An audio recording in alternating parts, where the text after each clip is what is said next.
ఉత్తరప్రదేశ్లోని నైమిసారణ్యంలో గల బాలాజీ ఆలయంలో శుక్రవారం ఉదయం శ్రీ శ్రీనివాస కళ్యాణాన్ని టీటీడీ అంగరంగ వైభవంగా నిర్వహించింది.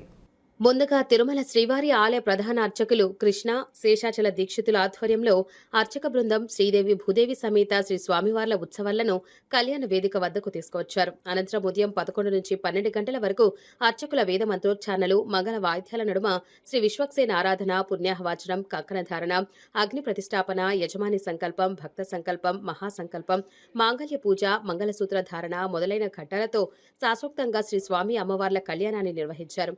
చివరిగా శ్రీ స్వామి అమ్మవార్లకు నక్షత్రహారతి, మంగళహారతి సమర్పించడంలో కళ్యాణం దిగ్విజయంగా ముగిసింది. శ్రీవారు అమ్మవార్ల కళ్యాణ ఘట్టాన్ని నేత్రపర్వంగా తిలకించిన భక్తులు భక్తి పరవశంతో పులకించారు.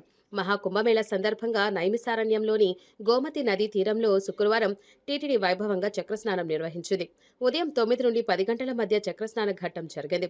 గోమతి నదీ తీరంలో చక్ర తాల్వార్లకు పాలు, పెరుగు, నెయ్యి, తేనె, చందనంతో అర్చకులు అభిషేకం చేశారు. ఈ అభిషేక కైంకర్యాన్ని అందుకుని చక్ర తాల్వార్ ప్రసన్నుడయ్యాడు. అధికారులు, భక్తులు పుష్కర్ణిలో పవిత్ర స్నానాలు ఆచరించారు.